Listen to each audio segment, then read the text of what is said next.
دا د سوره مطففین اولنی آیاتونه دي او دې ړومبو آیاتونو کې الله پاک هلاکت بیانوي، تباهي بیانوي د هغه چا دپاره چې هغه فناف طول کې زیاتې او کمې کوي.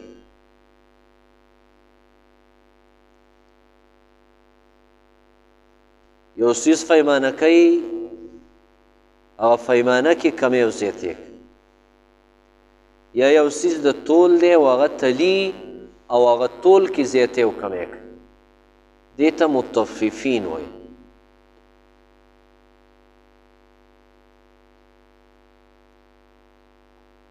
نبی کریم صلی الله علیه وسلم چې کله مدینې ته راغی، هجرت یې وکړ، نو مدینه کې دغه وخت کې دا عمل ډېر په لویه پیمانه باندې شروع، چې به ناف طول کې کمې او زیاتې او ظلم به الله رب العالمین دا آیاتونه راولېږل او نبی کریم صلی الله علیه وسلم خلق د دې نه منع کړل چې په ناف طول کې کمې هم مه کوئ او ظلم هم مه کوئ. نو بیا هغه خلک منع شول دې نه.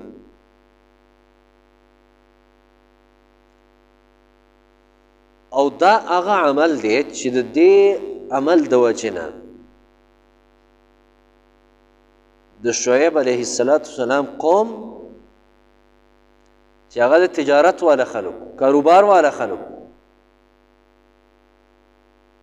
نو هغوی کې د شرک نه وروستو د ټولو نه لوی بد عمل چې و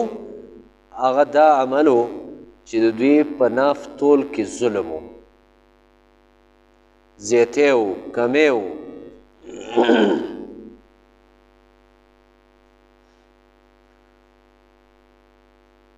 ځکه ایمان والا مسلمانان هغه الله رب العالمین د دې عمل نه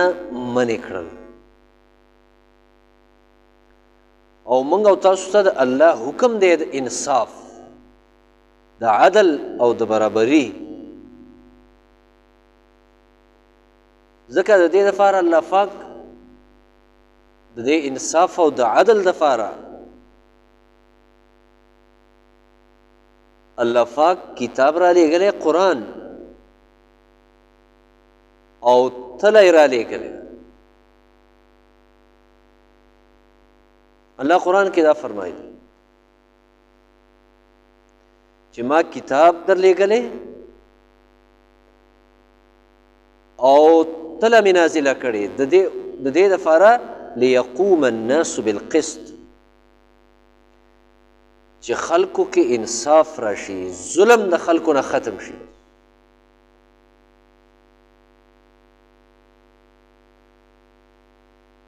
ځکه الله په دې عمل ډېر زیات ناراضه کي. په ملاوټ باندې الله ډېر ناراضه کي. ناف طول کې په ظلم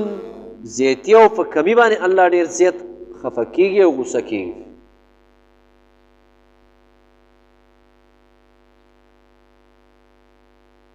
الله اخیستل او خرڅول دا جایز کړي دي، بلکې جایز څه کې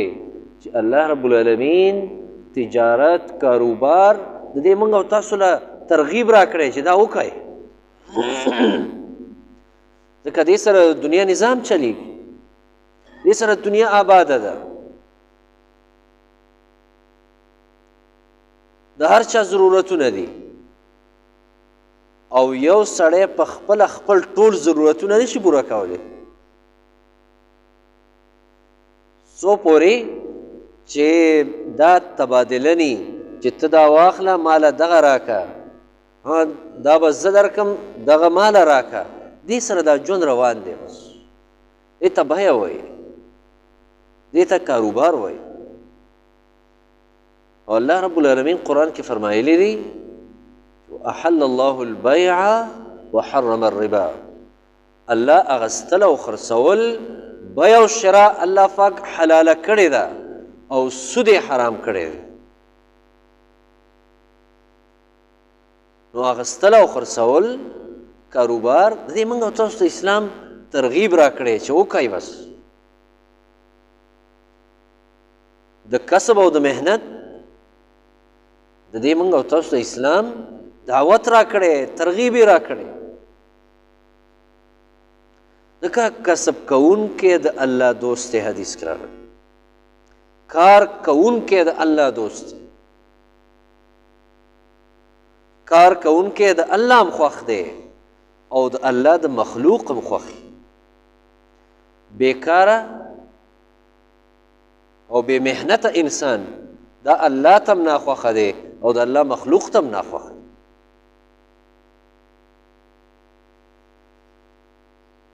که د نبي کریم صلی الله علیه وسلم ژوند هغې چې موږ او تاسو مطالعه وکړو یا د نورو انبیا کرام علیهم الصلاة وسلام نو د ټولو نه موږ او تاسو ته دا یو رهنمایي معلومیږي چې پیغمبرانو خپل یو کسب یو محنت کړی دی دا د دې لپاره چې دی د الله مخلوق ته محتاج نی چې کله مخلوق ته محتاجي دی به بیا د الله خبره ډاډه نشي کولی ځکه هر پیغمبر به خپل قوم ته دا ویل چې وما اسألکم علیه من اجر ان اجری الا علی الله زه ستاسو نه په دې دعوت او په دې تبلیغ باندې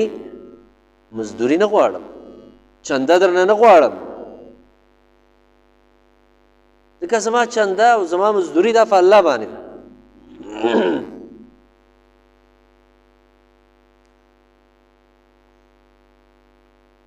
قرآن مجید کې الله رب العالمین دا بار بار د دې خبرې ذکر کړی دی د تلې د پوره کولو د پیمانې د پوره کولو حکم یې کړی و او یو حدیث کې راغلی دی چې کله تاسو ناف تول کې کمې شروع کړئ نو الله رب العالمین به تاسو په خپلو کې په یو بل باندې الله پاک اخته کړي یعنې تاسو دا مسلمانان د دوی جنګونه او د دوی قتل او قتال دا په خپل منځ کې الله شروع کړي دا د دې ظلم د ناف تول د دې ظلم او د کمی د دې نحوست دا دی چې الله رب العالمین دا عذاب نازل کړي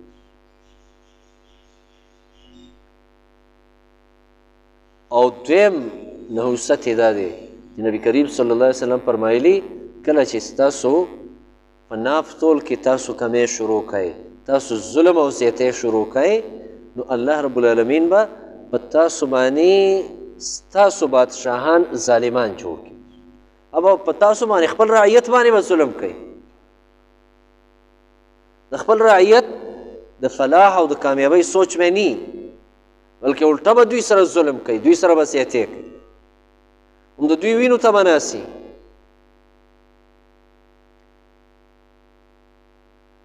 ځکه ځمکه باندې چې فساد او ورانې راځي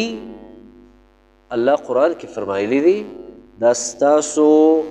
د لاسونو د کسب د وجې نه راځي ظهر الفساد في البر والبحر بما کسبت ایدی الناس الله فرمایي دا په وچه او په لمده باندې چې کوم فساد او ورانې راځي نو دا ستاسو د اعمالو د وجې نه راځي ستاسو د کسب د وجې نه راځي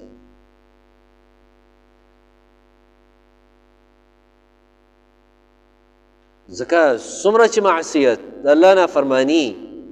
او د الله د مخلوق سره ظلم او زیاتې دا څومره کیږي الله به د هغې په مقابله کې دنیا باندې عذاب راولي او عذاب هغه مختلف شکلونو کې ګرمي زیاتېدل یخني زیاتېدل باران نه کېدل بدامني بې انصافي دا ټول عذابونه دي او د دې نه فرق کوي چې څوک د الله رب العالمین د حکم او د الله د رضا په لټه کې وي او د الله نبی کریم صلی الله علیه وسلم دعا کومه کړې ده چې الله زما امت دا ټول په یو ځل باندې په عذاب کې مه ختموه نور به راځي د الله عذاب لکه نافرمانی کېږي د نافرمانو په نتیجه کې د الله عذاب راځي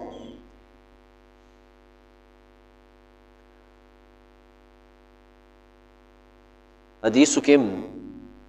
ډېر زیات دې حوالې سره کوم چې د متففینو تاسو ته ما وویلې د دوی باره کې کوم روایت راغلی چې مدینې کې داسې ځام چې کله نبي کریم صلی الله علیه وسلم هجرت وکړ او بیا الله دا سوره متففین دا آیاتونه راولېږل او دې کې الله رب العالمین دا فرمایل چې تاسو ناف تول کې کمې دا مه کوئ دې خلکو دپاره هلاکت دی د دې آیاتونو دا ترجمه تاسو لږه واورئ توجه سره یې واورئ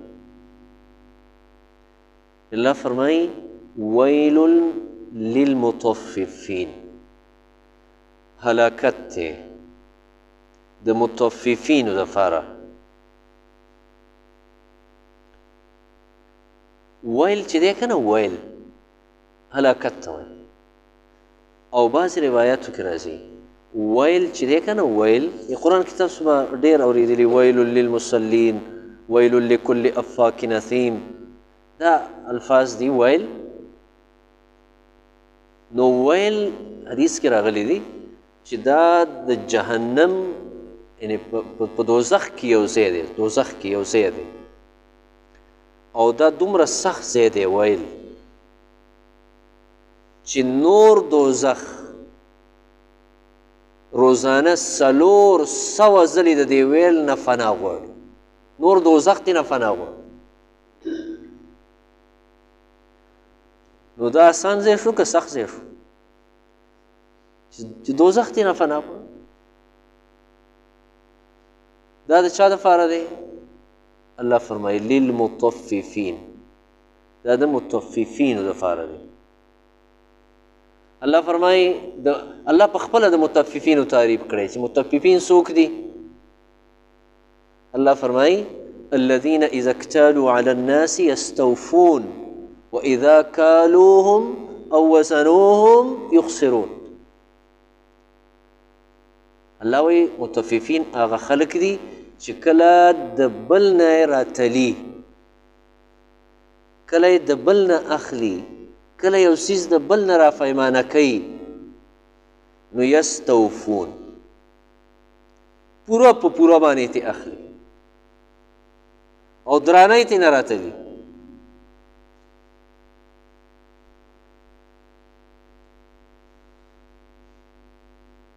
واذا کالوهم او وزنوهم یخسرون او کله چې خلکو له پیمانه ورکوي یعنی بل ته یې پیمانه کوي یا بل ته یې ورتلي نو یخسرون بیا ورپکې کمی کوي دا متففین دي دوی دپاره ویل دي چې یو طرف ته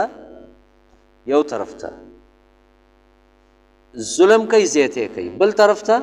کمی کوي او دا کمی په نافتول کې دا یوازې د تلې کمی نه دی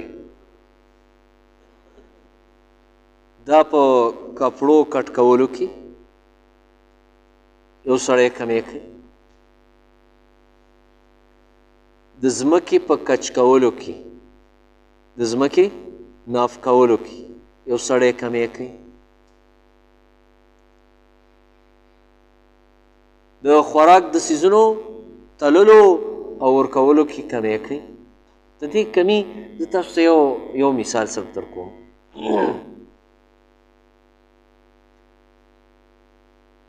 مثال په طور باندې یو سړی دی او هغه د یو چا نه یو څیز په پخه دړۍ یا په پوخ سیر باندې اخلي او دغه څیز دی بیا خرڅوي په کچه دړۍ او په کچه دا څه شی ورته وایي کیلو باندې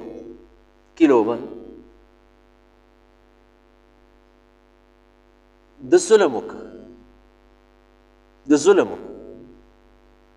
چې د بل نه په سیر واغست د بل نه په دړی واغست بل نه په پوخ من واغست نو پوخ من څومره 50 او کچه چې هغه لسي دغه یې د 40 څومره فرق ورپکې راغی 10 کیلو دا چې دی دا خیاط چې د بل نه دی 10 کیلو زیات واغست خو بل نه دی 10 کیلو کم ورک دا ظلم دې مال کې الله چرې برکت نه اچوي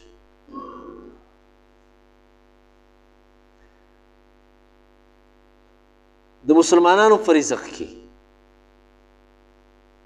او د دوی په څیزونو کې برکت کله و چې کله د دوی ټول د بل نه هم او بل تم دا په پخو دړو په پخو منونو او په پخو سیرونو باندې کېده دا برکت و خبره چې بیا کیلوګانو ته شوه نو څه برکت دی نه کیلوګانو یو ډول ختم او بیا هغه کیلوګان اکاڼیم ختم شو نو دا ډیجیټل څه شی ده تله دغه شی راووت نو څه برکتونه ترې نه دی یو ډول ځکه هغه څیز کې الله پاک برکت اچوي چې په کم باندې ستا مشقت وشي مشقت ته پې مشقت وکړي ته پې تکلیف برداشت نو هغه دغه والا تله څه وه هغه چې به یې تلله او اړوله او څومره مشقت و الله به دغه مشقت کې برکت اچوي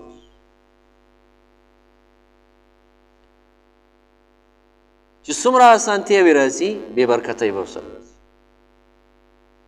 پریشانۍ به ورسره راځي او دغه ټول دا یو قسم ته دا یو واکم و یو ورزش و سرسایز و ځکه چې 20 منه او 30 منه به دې تلل نو پوره لاسونه ښکته کول او پورته کولو الله به پکې برکت اچو صحت به و وروسته الله بیا فرمایي الله فرمایي دا خلک چې دا کار کوي کوم خلک چې دا کار کوي الا یظن اولئک انهم مبعوثون الله فرمایي د دې خلکو دا یقین نشته چې موږ به د دې قبرونو نه بیا راپاسو یعنی د الله دې کلام ته تاسو سوچ وکئ الله وایي دوی ته دا خبره یاده نه ده په دې خبره د دوی ایمان نشته یقین یې نشته چې زه به د قبر نه راپاسم ما سره به حساب کتاب کېږي او الله فرمایي هسې راپاسېدل هم نه دي لیوم عظیم ډېرې لویې او غټې ورځې ته به دوی راپاسي د قبرونو او کومه ورځ ده قرآن کې د هغې د عظمت او د هغوی دغې ورځې د سختې چې څومره قرآن وګورې نو 1000 کاله 50,000 کاله الله فرمایي دا ورځ ده یوم التناد ده د چغو او د سرو ورځ ده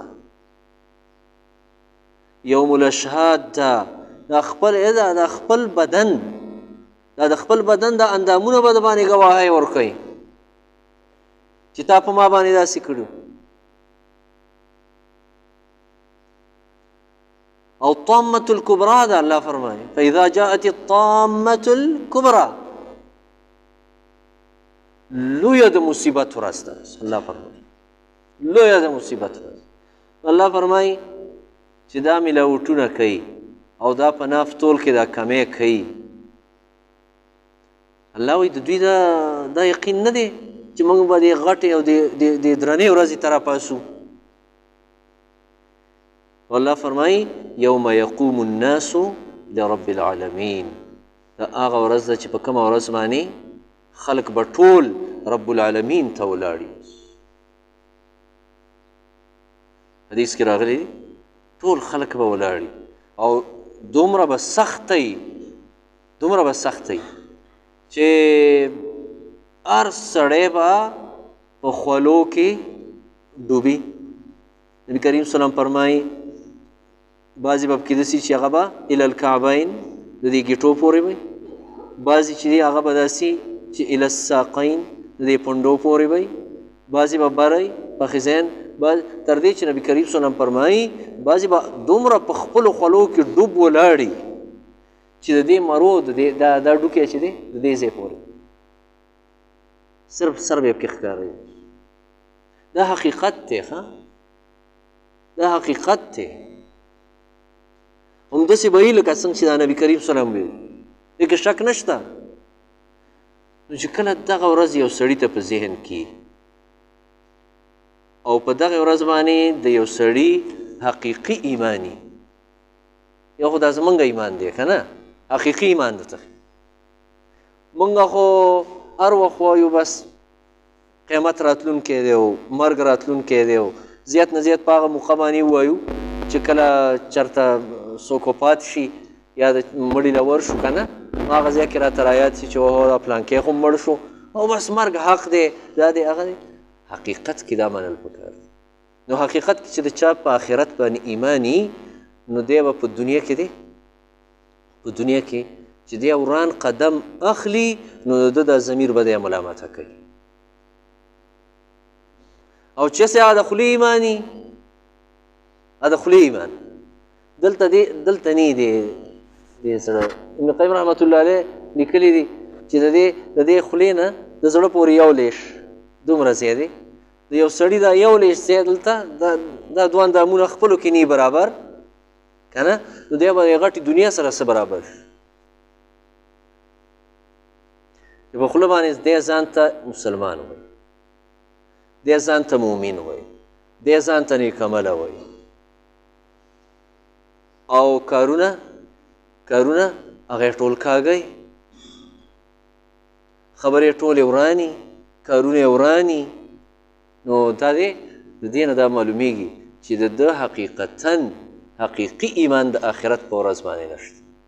او نه په قبر باندې شته لکه قبر کې خو هم سختي دي سوال و جواب دی